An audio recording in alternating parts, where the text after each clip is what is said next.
Good evening, everybody. I'll call the meeting to order at 6:30 p.m.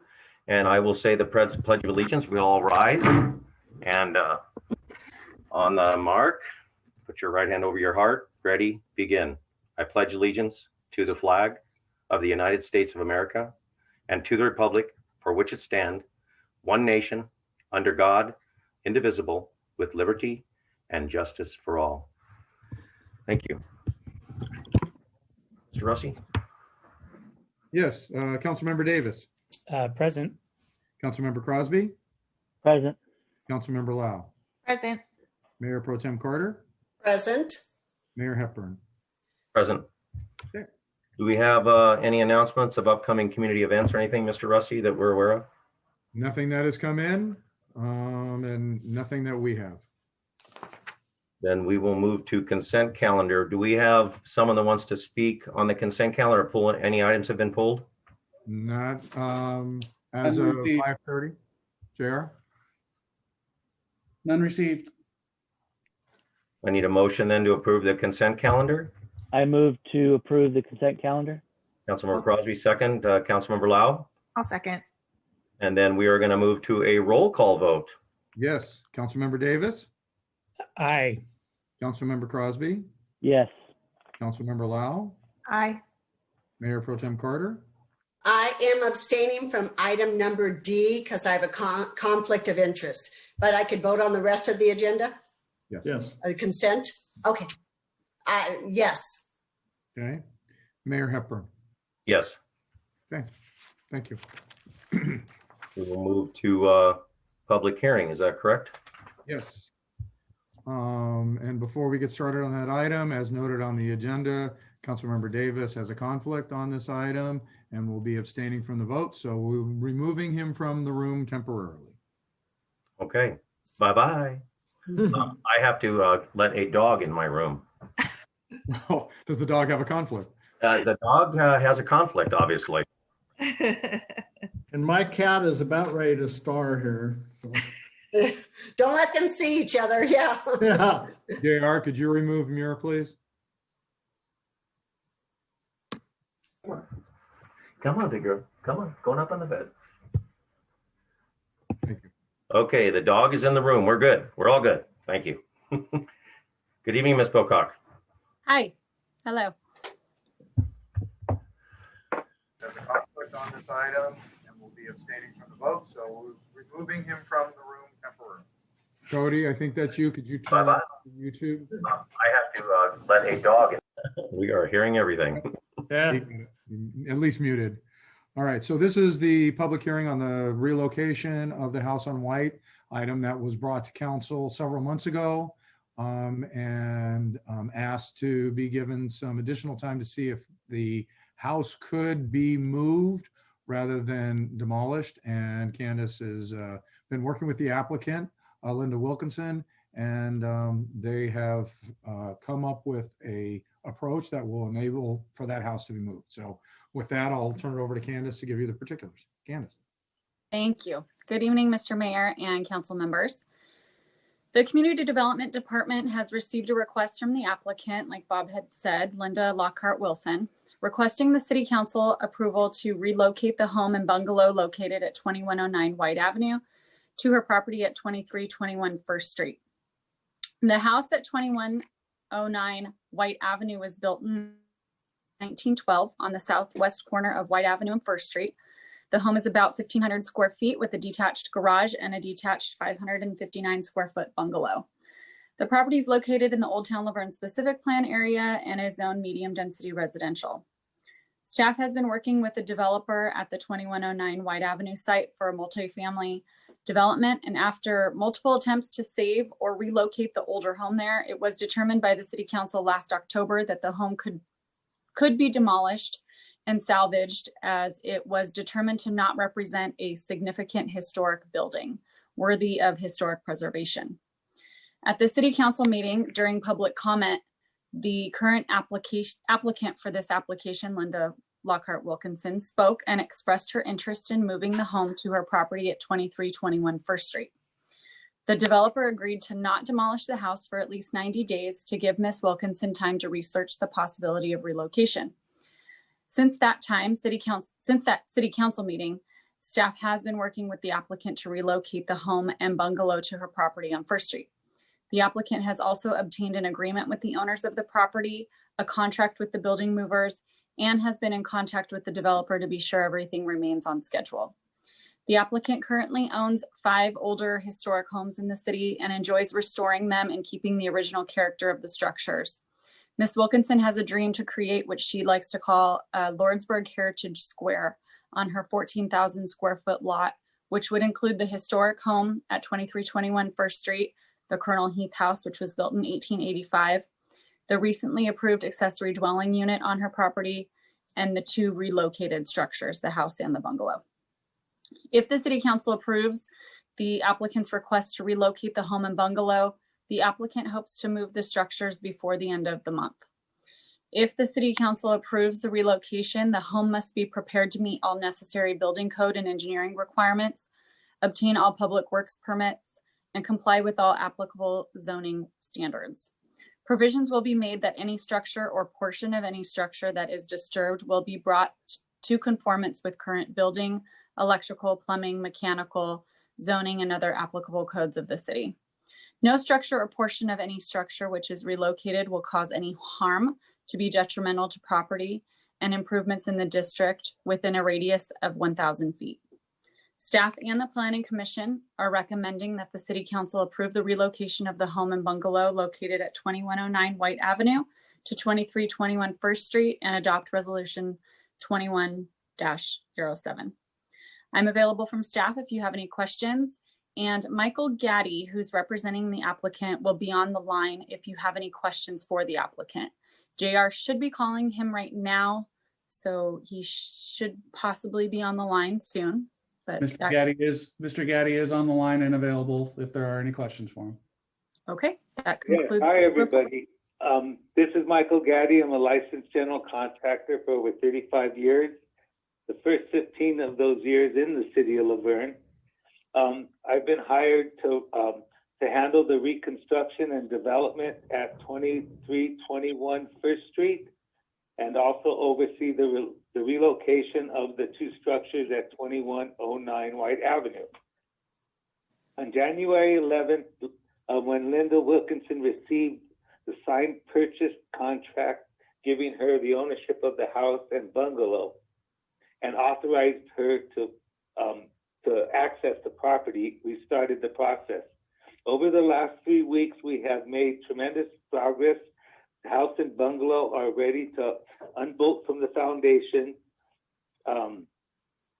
Grant House and Building Movers, who is responsible for the demo and relocation of the house, was hired.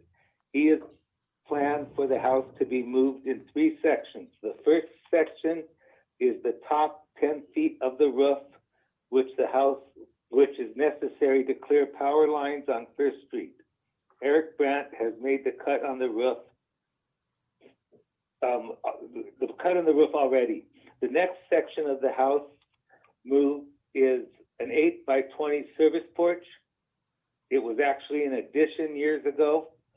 It will be detached and from the house, so it will be moved separately down First Street. The third section of the house is the main body of the house, which will be located in one piece, be relocated in one piece. The bungalow will be moved in one piece. It's under 400 square feet. The house mover has cut 5 small openings under the base of the house where the steel beams will be slid in under the house to be raised with hydraulic jacks. The house owner has another day, the house mover has another day to finish some demolition and the porch of the house.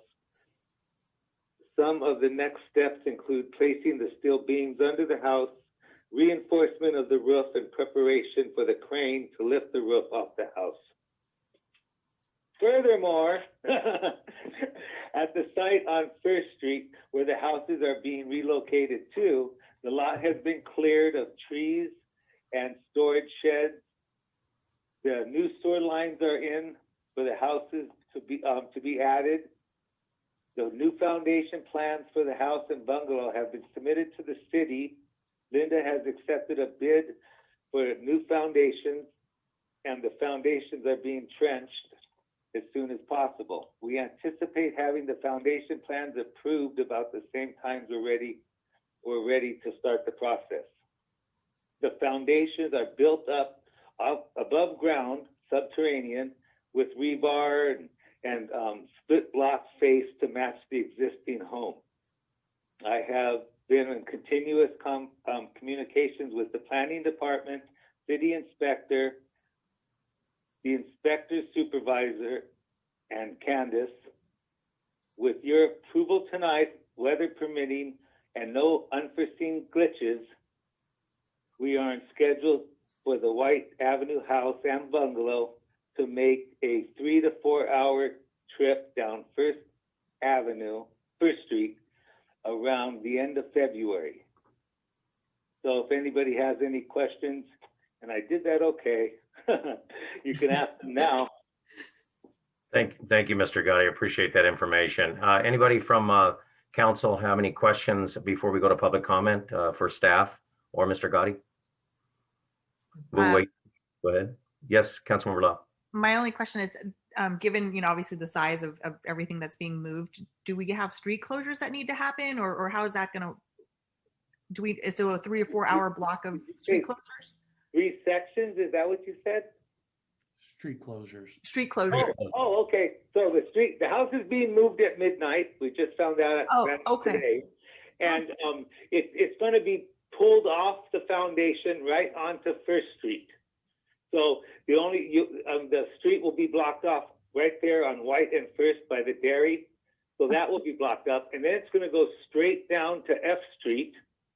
It'll make a right turn right at the property and then be put onto the property off of F Street by the alley.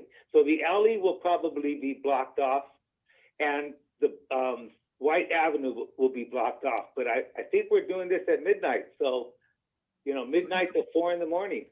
So, wow. So given that it's going to be at night, will there be, lights that will be used? I don't know if that's. Okay. So I've hired Right Away. Right Away is Okay. a traffic control company in the city of San Dimas. I've used them for years here in Claremont. And they handle all that. They'll handle lighting. They'll handle the street signs, postings of the street blockage. Okay. They give a whole plan to Public Works.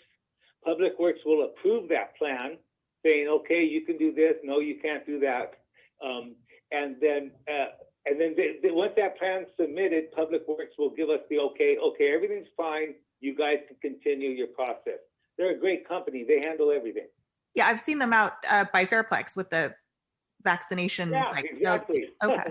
And they handle like the farmers market here in Claremont. They do a lot of stuff in this area. Okay. And so then I'm assuming, and maybe I shouldn't assume, but the neighbors or any residents in that area will be apprised so that they're not, concerned at midnight when a house starts going down the street. When they see Yes, a house rolling down the street out their living room window. Yes. They notify everybody. Okay. It's so nice because they just handle everything legally that needs to be taken care of during the process. Perfect. Thank I you. was notified today it was going to be done at midnight. I was assuming it'd be done in the morning, but I guess not. Okay. All right. Thank you. Okay, Mr. you're welcome. Mr. Russi. Yeah, I was just going to ask Candace to elaborate on the noticing that will go to the residents. Yes, so as part of the approval, if you approve the resolution, it is a requirement that the applicant notify the residents. I believe it's within 10 days before 10 days before the move. I did talk to Public Works right before this meeting, and Anthony Ciotti said that as part of the traffic control plan, they would require that reader boards would be out there a few days before just to notify people that the street would be closed probably between midnight and 4 a.m. Perfect. Thank you. Any other questions for staff before we go to public comment? No. Let's go ahead and move to public comment. JR, do we have people on public comment? Thank you, Ms. Bocock and Mr. Gotti. And we might be back to you guys in a minute. So. And just, All right, thank you. just the way that this will work is if we do need to get Mr. Gaddy back on the line, I will need to call him back so that we can hear from public comment. So just one moment while we say goodbye to Mr. Gaddy and hello to our first public commenter. Hold on one second.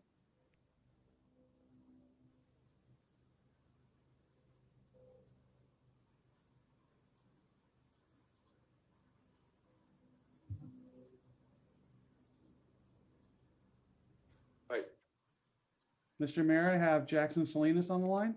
Good evening, Mr. Salinas. Good evening. I just want to say I 100% support the move. I'm asking all the council to approve this. Thank you very much. Thank you, Mr. Salinas. Thank you. No other public comment requests have been received, sir. Nothing was received. Okay. We're going to go ahead and close public comment, and we're going to move back to council. Council comments for on this subject? I'll start here. Yes, no, I'm glad everything's working out just fine. Candace, I've heard wonderful things. You working to make this happen. Thank you very much, and for your detailed report. Thank you. That really helps. But I'm glad to see that it's going to move at midnight, because I used to work on First Street, and the traffic on there starting at 7 a.m. with deliveries and businesses coming and going. It's a very busy street, surprisingly. And so midnight will be perfect. So I'm glad to see this happening, and I look forward to seeing the completion. Thank you. Councilmember Crosby? Yeah, I'm just glad with our approval of the 90-day notice. It's kept this moving forward. It's if this didn't go through, then the owner could have kept moving, but I'm glad this saving the house and moved to a proper place. So, but I'm happy that we put in that 90-day order, and it got completed within that time frame too. So, I drove by this weekend and saw that they have the pieces all ready to. The truck pieces to move under, to lift it up and move it down. It's right next to the house. I saw that this weekend. So they're right on schedule. Thank you. Councilmember Lau? Yeah, I just, thank Candace and staff for working to make this happen. I'm glad that this was a good result for everybody. And I'm kind of a little bit bummed that it's going to be so late at night, because I'd like to see the house move. But you can get up. You can get up and go watch it. I could, but it's so late. So either I get up really early, Or or you get could really late. require that it be live streamed. No, I think this is a good result. So thank you, Candace, for all your work. Thank you. I just first want to thank Ms. Wilkinson for saving a piece of history. And the 90-day thing, as far as the extension, did work out, but it's been a lot of hard work for her, money spent, but saving a piece of Laverne's history and putting on her property is just exceptional. I really want to say thank you to her for saving a bit of Laverne. And I also want to thank Ms. Bocock. You have been exceptional on your dealing with Ms. Wilkinson and trying to push this through, something that we haven't done in some time. And you made it just seamless. And I want to thank Tim Plains and the inspector for working with them along with you. But our staff did an exceptional job with Ms. Wilkinson. I don't think any glitches were happening. And I just thank you all very much. This, again, we're saving a piece of history. It's something now that Ms. Bocock, you know how to move a house. So there you go. Something new. So hopefully we do this more, and we have property owners that want to put some historical pieces on their property. So thanks to all. So on that, we'll close. Actually, we have nothing for public comment. No one else came on, JR? You already closed No, public sir. comment. I know, I was just seeing if anybody else. We are live streaming these days, but anyway. So we'll go ahead, and I would ask for a motion to approve. I'll make the motion to approve this move. Councilmember Carter, do I have a second? Second. Councilmember Crosby. We will go to a roll call vote. Yes, Councilmember Crosby, Yes. Councilmember Lau, Aye. Mayor Pro Tem Carter, Yes. Mayor Hepburn. Aye. Motion carries. We move on to other matters. We need to bring back, Oh, I'm sorry. Mr. Davis has to Councilmember come back. Davis. Let's bring back Mr. Davis. Candace, we'll say goodbye to Candace. We'll bring in Candace, here Bye, Candace. Alvarado. Thank you. So, Thank you very much. Mr. Davis. production effort that JR puts on behind the scenes. He's gotten so much better at it over the months. We almost didn't bring you back, Mr. Davis, but you're back. Thank goodness. You're here. So this item that is before you, as council will remember, when we adopted the budget, we put it together with a lot of unknowns going into this year. And we committed to council that we would be reporting back as to our revenues to keep you up to date on a quarterly basis. And we are, the real tax that was in question revenue was sales tax. And we recently had our meeting with our sales tax consultant, and Mark is going to go through the numbers, and I'm happy to report that they are better than expected, and better than than what we expected from the last report. So with that, Mark. Thank you, Bob. Good Mayor, evening, members, Mr. Alvarado. Mr. Mayor, members of the City Council. It's nice to be back in front of you again for another quarterly update on the sales tax revenues for Laverne. Fortunately, each time that we meet, the numbers seem to be getting better and better, and our worst case fears of what was going to happen with the pandemic and projections, fortunately, are better than what we had first anticipated. To close out 1920, our sales tax numbers were pretty close to our revised budget, just about $31,000 less than what we had projected. To put that in context, still about over $100,000 less than the prior year. But when we had made an adjustment down during the year, we were still close to hitting that. So we were thinking last time we talked, we were going to be about $200,000 less. So our final numbers came in very, very strong. So we didn't lose very much in terms of ending the 1920 fiscal year. So as we go to 2021, based on we having a recalibrated starting point for the current year, when we first started this process at the adoption, we were about almost 3.9 million in sales tax. Came back 3 months later, and we were at 4.2 million, and now we're looking at 4.5 million.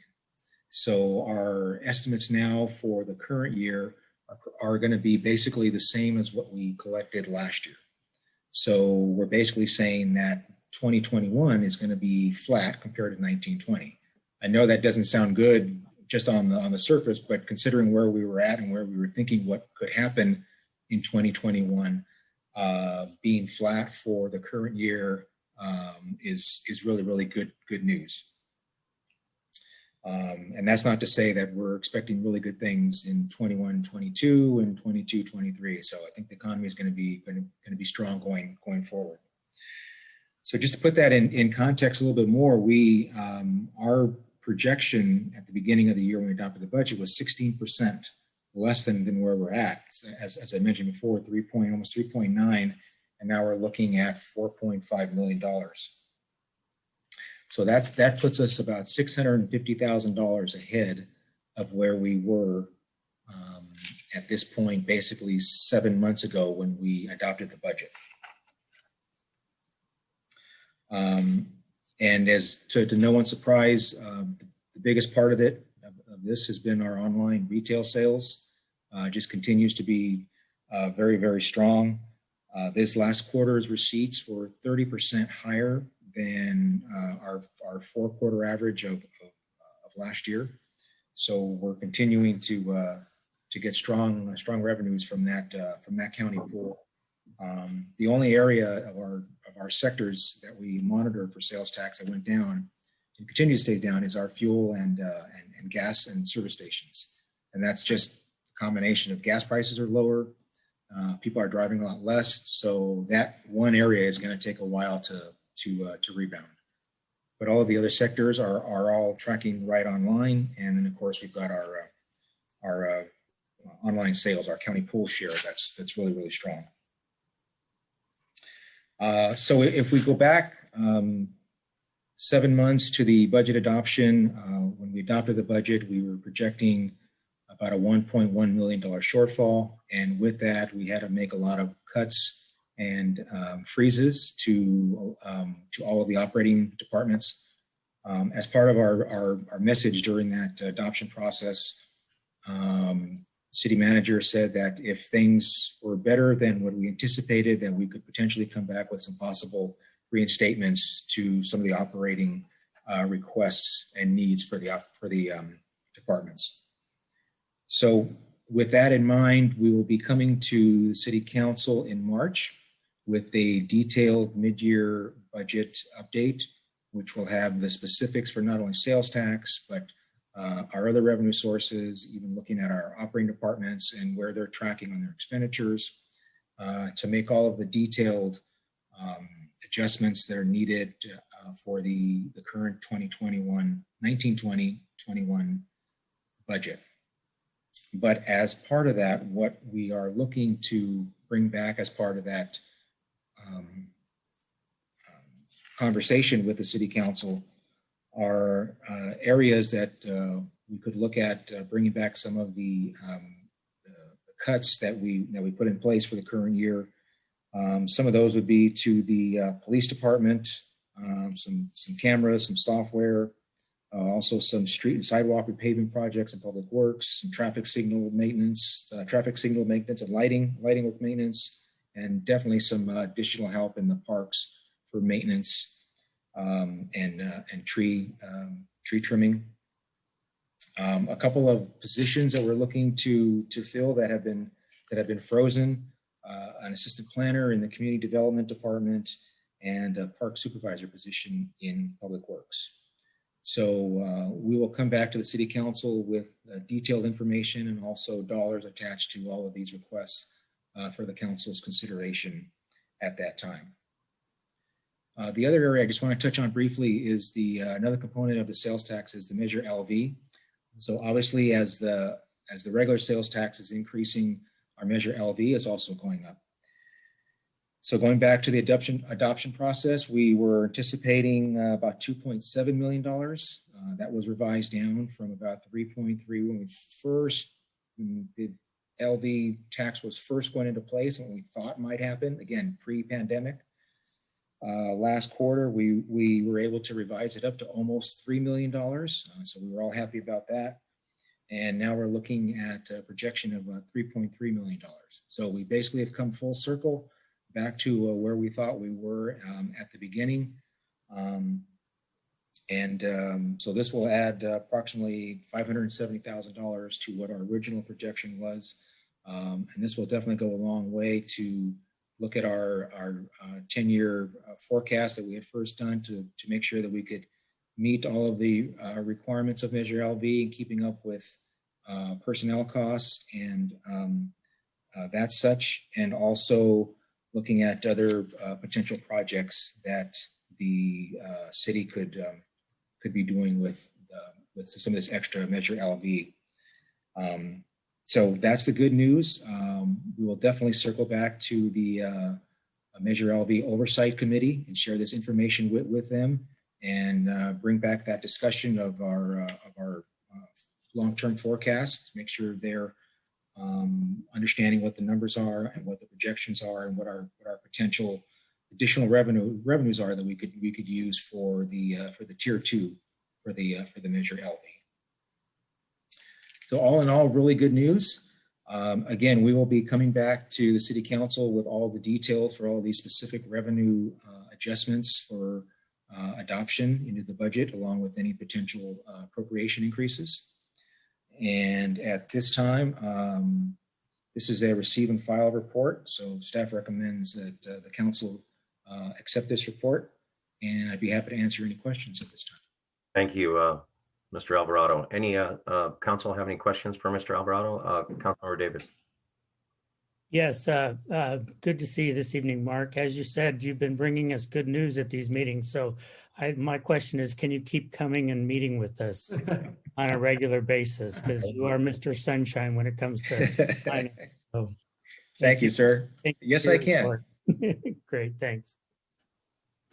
Anybody else, questions or comments? Councilmember Carter. Yes, hi. Mark, I would like to ask you, could you expand on, the sales tax went up so much. Could you expand on where it all comes from? I had assumed, like many, that it's the purchases we make within our city.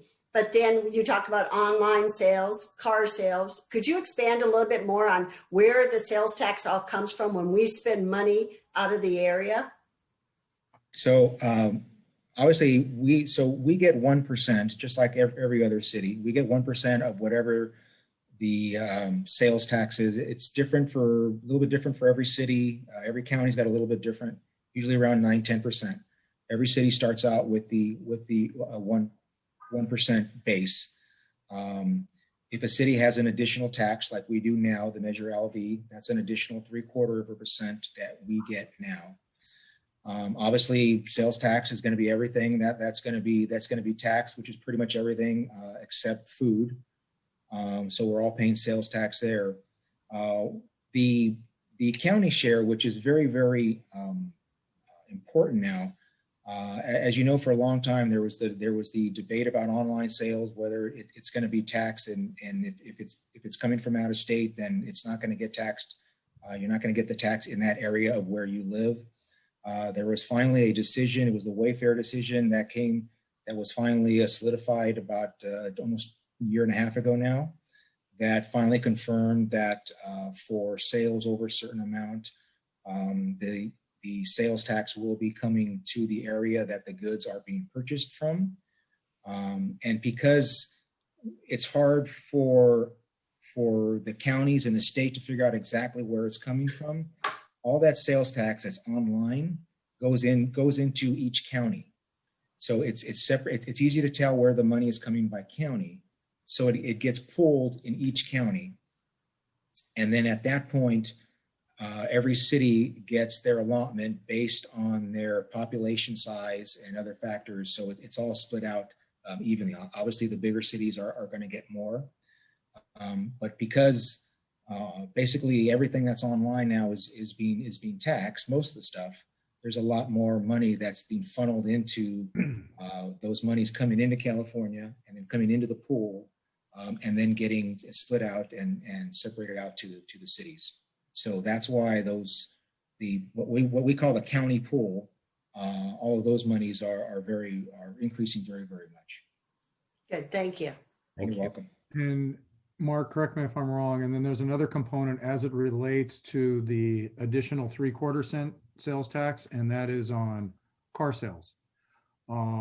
That because if a resident, now that we have that, if a resident of Laverne buys a car somewhere else, the tax is based on where they reside. Right. So there's that 3/4 cent is now collected at the dealership and then gets directed specifically to Laverne, where before we were not getting any of the benefit of car sales that were occurring by residents in our community. So, Right. So if there's someone that lives here and goes to Claremont and buys a car, that sales tax is going to come back. That Measure LV tax is going to come back to us. Vice versa, if there was someone in another city and we had a car dealership and they had that tax, we would not be getting that additional tax because they lived in another city that didn't have it. So that's why the Measure LV is not going to be the pure 3/4%, because there's always going to be a few of these variables where we aren't going to collect it because of where the person resides. But for the most part, if you walk into Target and buy something, it doesn't matter where you live, you're gonna be paying that extra 3/4% because Target is charging that because they're here in the city and they have that calculated into their process when they're charging people. So that's how that works. Thank you, Mr. Alvarado. Any other questions, Mr. Crosby? Councilmember Lau. I just want to thank you. And I obviously I bought a Jeep, so I guess I donated to the city too. So I'm very happy about that. Yeah, you did. It just shows how strong our sales are for the fact that our residents are staying close to home and they're spending their money here in Laverne. And we really appreciate that because obviously the numbers don't lie. So everybody's spending their money at the grocery stores, at the Targets, at the Kohl's, buying cars, whatever else, but restaurants. And now that our restaurants are open, thank goodness we can start seeing some more tax dollars coming into our city. So I was down there yesterday and I saw people from outside the area, just people coming to restaurants because they're just so tickled they're open. So, but thank you, Mr. Alvarado. We're going to move to, we have one public comment or a couple public comments. JR?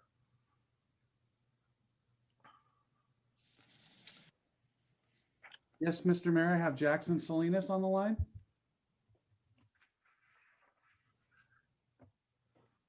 Go ahead. Good evening, Mr. Salinas. Hello, I would like to say thank you for all the information. I just have one question.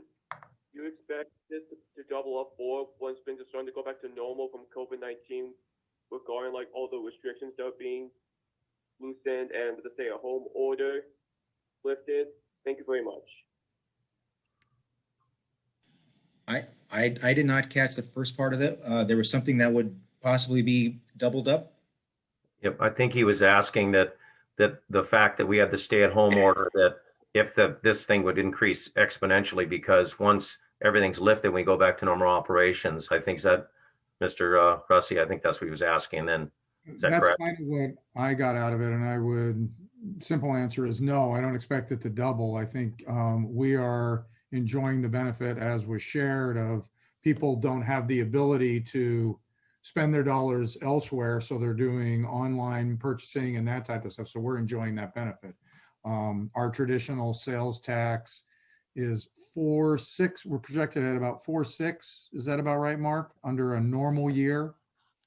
Yeah, well, a normal year, yeah, we would probably be projecting an increase. So maybe 4.7, 4.8. Yeah, but it wouldn't be a significant change from what we got. We're Right. certainly enjoying a better benefit than what we had expected or budgeted, but it's not going to grow substantially. And people aren't traveling where they would spend money in another place. They're staying home and spending money on their home. So. Yes. That's true. Renovations and everything else. So, okay. Do we have any other public comment, JR? No other items received for this, sir. We'll go ahead and close public comment. We'll come back to council. Any other comments for Mr. Alvarado on this subject? Just thank you for again for bringing us this information. You're always very detailed, and I really appreciate Councilmember Carter's question and your explanation of the online taxes, because it was really I learned. So thank you so much. You're welcome. Yeah, I don't think that the online sales are ever going to stop. I think we've created a new thing, and car sales aren't going to stop. And this is it's good news. Thank you, Mr. Alvarado. So this is receive and file. So we have a consensus from yes, Mr. Russi. Yeah, I was just going to not necessarily related to this item, but just for the connection is next meeting when we're planning to have the CAFR report, Mark? Yes. Yeah. So we'll be having the auditor come and give council a report on the closing of last year's books and being available to answer any questions council might have. So just wanted you to be aware of that as well. So basically, this is just receive and file. Yes. Okay. Then we will receive and file. Thank you. Thank you, Mr. Alvarado. You're welcome. Thanks, Mark. We will go to public comments and communications. JR.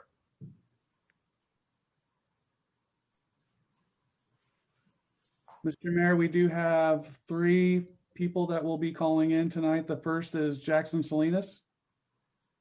Good evening again, Mr. Salinas. Hello again. I'll first like to ask the council to support the bipartisan resolution that has been introduced in the state legislature to bring back our youth sports as soon as possible from COVID-19, because we need those kids back on the field again playing, for Pete's sake. Also, when can we go back to in-person meetings? People in our city want to go back to participate in our meetings in person during public comment.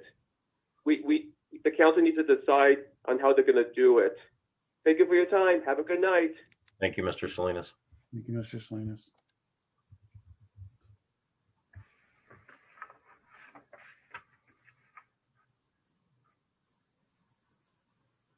Now, Mr. Mayor, I have Kathy Kalusik on the line. Go ahead, Kathy. Ms. Galusek. Good evening, council members and city manager. This is Kathy Kalusek, and I want to address the fact that we need a public vote on the important issue regarding contracting with LA County Fire Department versus keeping our fire department in-house. The LA County contract proposal delivers a much lower quality service level for emergency medical response for all of the Laverne residents. Emergency medical response is by far the most used service of the Laverne Fire Department. Laverne experienced over the past 5 years an average of 4.5 calls for fire suppression per year, which averages one fire from any source every 2.5 to 3 months.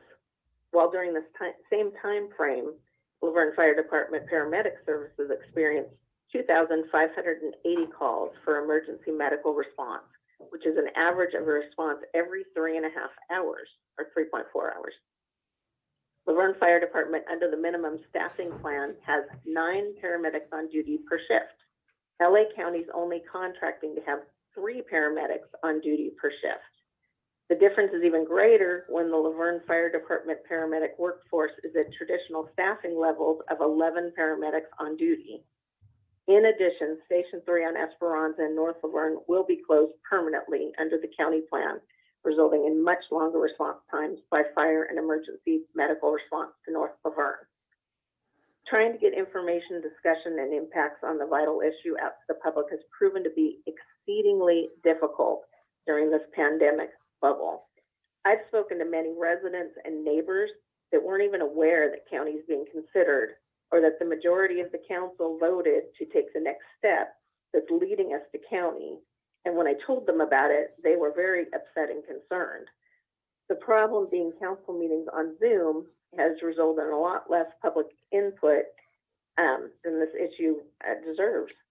The matter certainly deserves much more robust public in-person discussion due to the extreme financial impact and medical services of this proposal. Please place your negotiations with LA County Fire on hold so we can have in-person public discussion on the impact of our emergency medical response services. Please let the citizens vote on it. Thank you very much. Thank you, Ms. Galusek.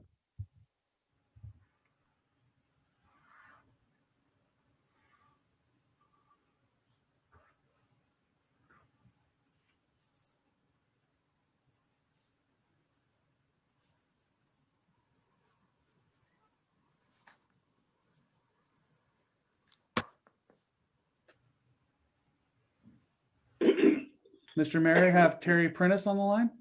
Good evening, Mr. Prentice. Good evening. Good evening, council members. Mr. Rusty. I wish to address the need for a public vote on the issue regarding contracting with LA County Fire District for fire suppression and emergency medical response services. I have always held a high regard for how the city of Laverne has handled this business publicly in a very transparent manner. However, in this instance, there seems to be a less than transparent public approach to this contract proposal. The city has posted to the city's website the LA County Fire District feasibility study / contract proposal, along with the Messina and Associates report and a report generated by the city staff regarding this issue. But the total financial impact to the city's finances has not been presented in clear and understandable terms.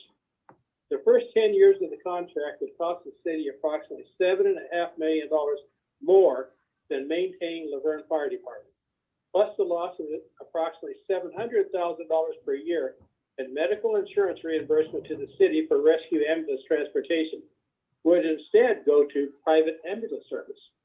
The 10-year loss of revenue on that alone amounts to $7 million. For the 10-year contract with LA County Fire, the city would suffer a $14.5 million revenue loss by contracting with LA County Fire.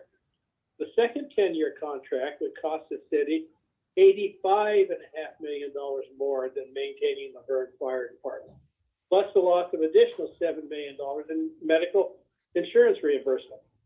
Over the next 20 years, and that's not that long, it would cost the city $107 million over what it would cost to maintain the Verne Fire Department, and Station 3 would never be operational again, resulting in much longer response times by fire and emergency medical response to North Laverne.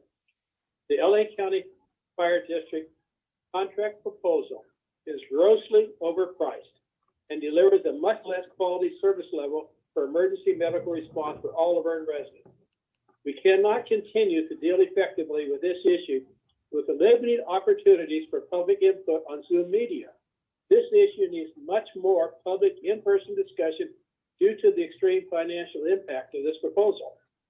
Please discontinue further negotiations with LA County Fire District until we can have in-person public discussion on the financial impact and reduction of other city services that will result. Thank you very much. Thank you, Mr. Prentice.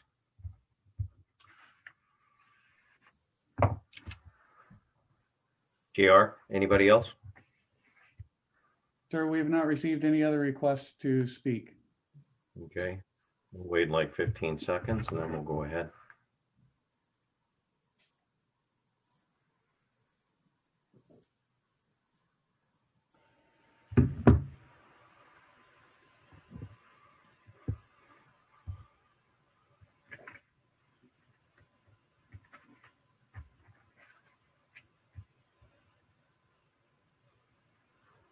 We'll go ahead and close public comment and we move to council comments and conference meeting reports. Who would like to start tonight? Councilmember Crosby. Thank you, Mayor. I just want to, I'm pleased that the restaurants are back open this weekend.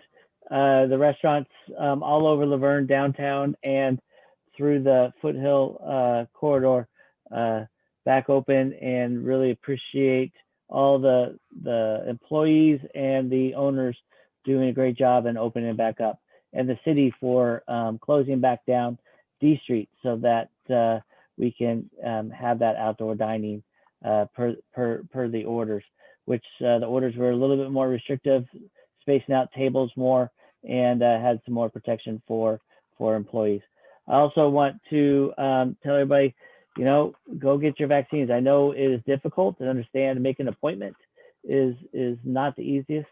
I was online trying to help out my parents end of last week, but as soon as the weekend came, their appointments, it was very smooth going through the Fairplex, and they were very appreciative of how smoothly run that facility has for them. So get your vaccines. You can go on vaccinatelacounty.com for your appointments when they open them up. They do go fast, so you have to kind of keep an eye out when those appointments are opening. Thank you, everybody in Laverne. Great news today about our tax revenue, and that people are still shopping, and let's make sure that those restaurants that we are at least visiting, if you want to sit in outside or take your order still to go. Thank you so much. Thank you, Councilmember Crosby. And next, Councilmember Lau. Hi, thank you. I wanted to just reiterate what Councilmember Crosby mentioned regarding the vaccinations. I know that there's been some good use of social media, including Nextdoor, with people sharing their experiences. So if you're concerned about how to get signed up, or if you're in line, that's definitely one methodology you can employ. The other thing that you can use is myturn.ca.gov. And if you go there and fill out a little short questionnaire, your age, whether or not you have a pre-existing condition, et cetera, they'll notify you for when you're up next.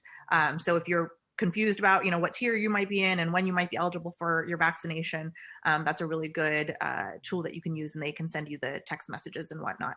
So definitely, go do that so you can be on track of it, of that. And I too was out in downtown Laverne this weekend after the restaurants open. So it was nice to see that we're going to see some of that come back out. I just urged everybody to not let down your guard, though, with regard to making sure you're wearing your mask, wearing it appropriately, social distancing and whatnot, just because it is still pretty scary out there in terms of the level of contagiousness, especially with any new variants. So, go out, support our restaurants, but just be safe and be careful.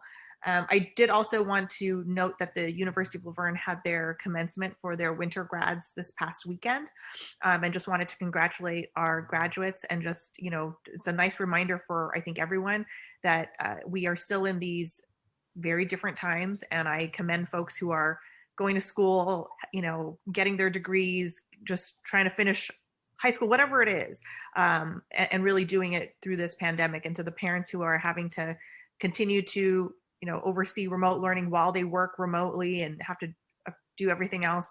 The teachers that are out there, hopefully the light at the end of the tunnel is coming soon. So, definitely kudos to everybody for holding it together. This is definitely has lasted longer than we anticipated.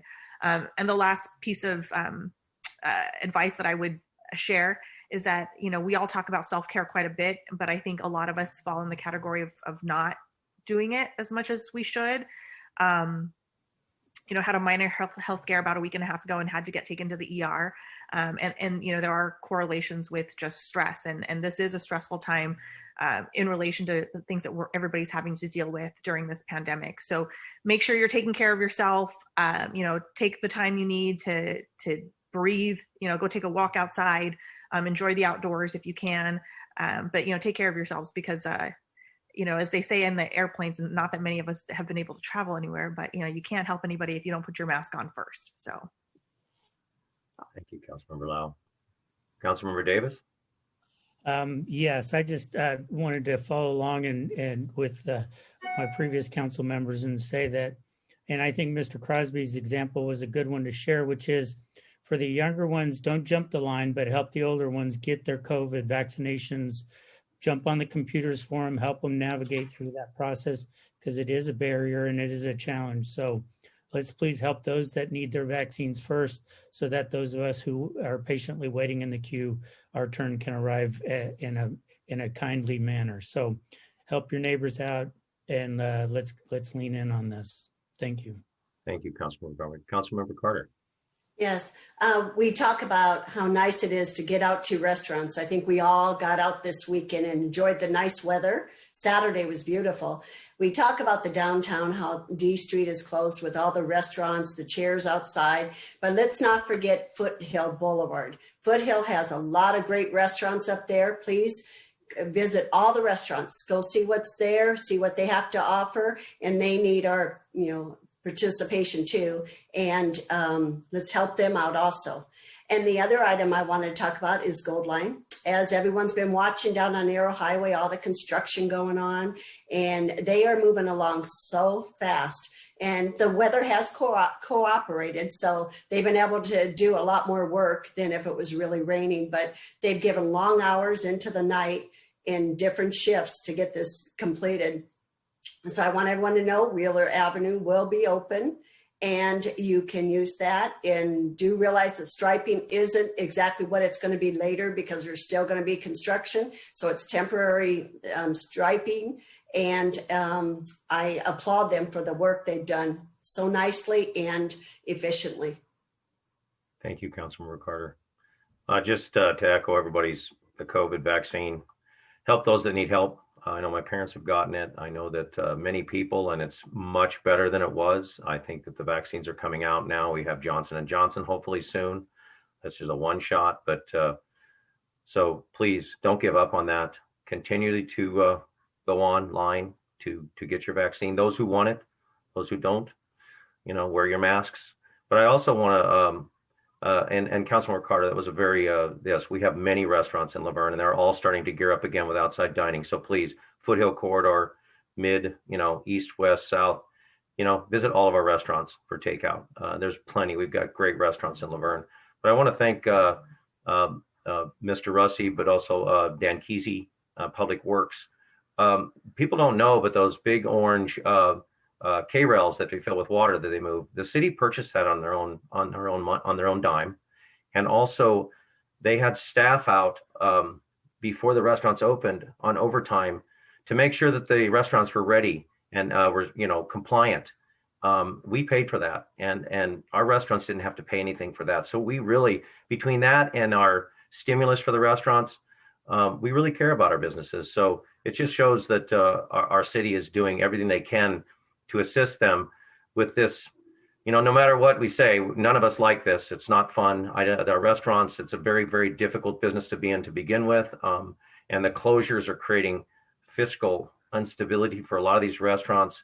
And but we will get through this. But the city's been wonderful as far as getting that street closed down in short order on Thursday.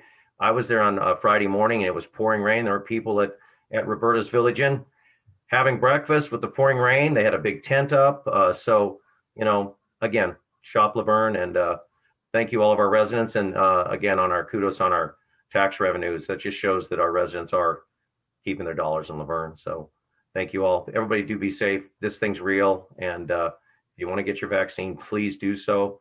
And as Councilmember Davis said, don't jump ahead. Help those that need it first.